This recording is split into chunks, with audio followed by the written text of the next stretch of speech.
जिस तरह की कांग्रेस की फूट है। और कांग्रेस के लोग खुद ही चाह रहे हैं कि इन चीफ मिनिस्टर साहब को हटाया जाए, वो किसी और को बिठाना चाहते हैं। अंदर खाते तो ये भी खबरें हैं। अब उसमें कितना मतलब कितना हम लोग सही सिद्ध होते हैं नहीं होते, वो 27 को बात पता चलेगी। लेकिन मुझे ये विश्वास है कि हम जिस तरह से चुनाव में उतरे हैं, चुनाव युद्ध की तरह होता है, सारे हथियार पहने करके हम लोग निकले हैं और हो सकता है हम लोग उसमें कामयाब भी हो जाएं, और होना भी चाहिए। प्रदेश हित में ये बहुत जरूरी है। युवाओं का शोषण, महिलाओं का शोषण और किसान बागवान का शोषण जिस तरह से हुआ है इन 14 महीनों में, और जिस तरह से झूठ का पुलिंदा बना करके बजट पेश किया गया है, मुझे लगता है कि अब बहुत हो गया, इतनी सरकार काफी है, इनकी बदलाव होना। युवाओं के शोषण की बात कर रहे हैं आप।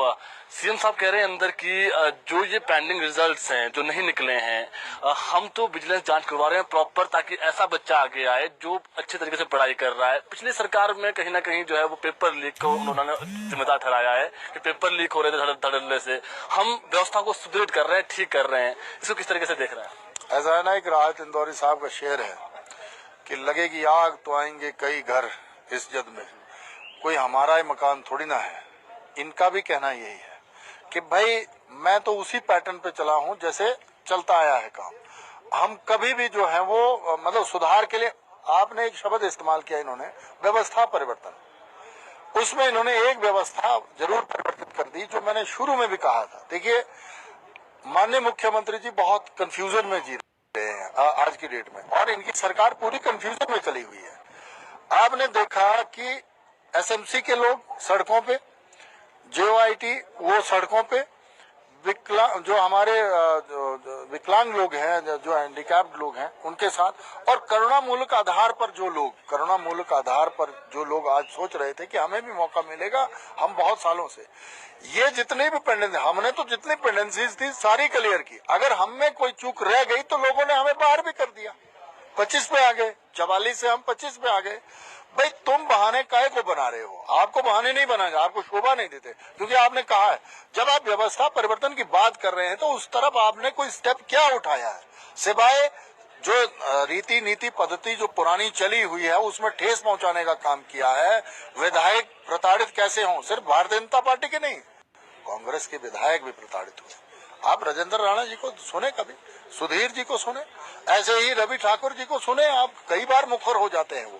तो मुझे लगता है कि ये अपनी खींच जो है, जो इन्होंने अपने राजनीतिक जीवन में अलग अलग एंगलों से पाई है, पीड़ा जो इन्होंने, वो सारी निकाल रहे हैं। इनको लगता है कि अब आना तो है नहीं। बहुत सारी खबरें आती है कि मिशन लोटस, ये सिर्फ ऐसे महज सोशल मीडिया की खबरें हैं कि रियलिटी में भी कोई संपर्क में है भाजपा के?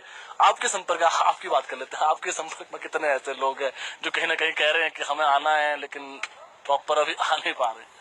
नहीं, वो तो लोग खुद ही आएंगे, ऐसा है, समय ऐसा आ गया है। आपने देखा है, हम लोग अभी दिल्ली राष्ट्रीय अधिवेशन में थे, 2 दिन हम लोग वहां थे, कल मैं यूपी में था। लोग जो है वो भारतीय जनता पार्टी के साथ जुड़ना चाहते हैं।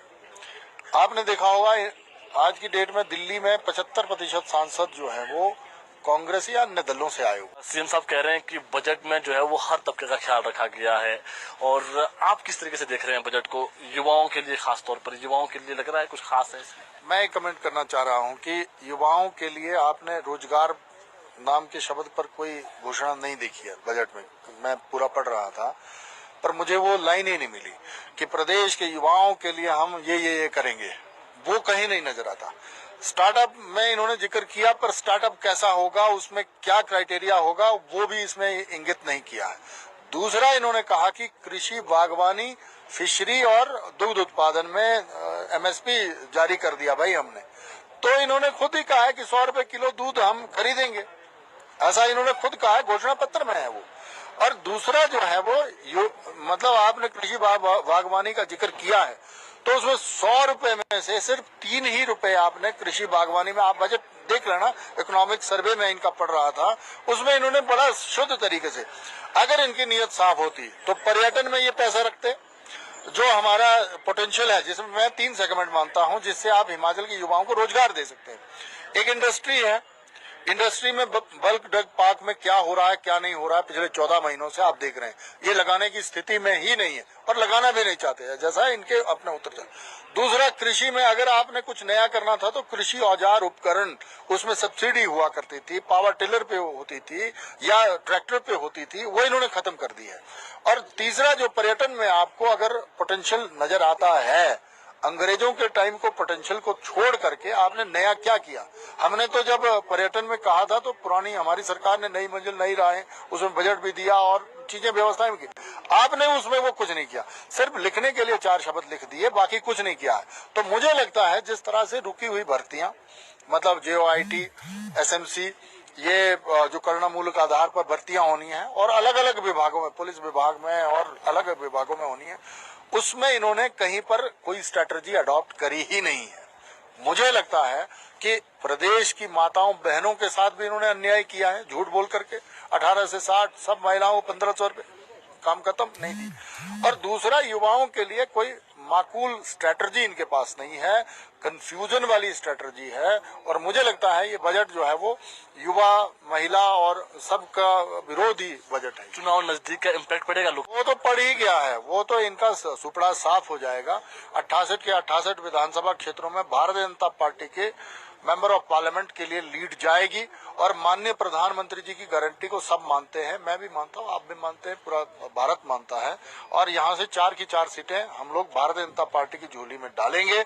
और अगर सही दाव बैठा हमारा तो 5वीं सीट जो राज्यसभा की भी जा रही है वो भी भारतीय जनता पार्टी। बातचीत के लिए।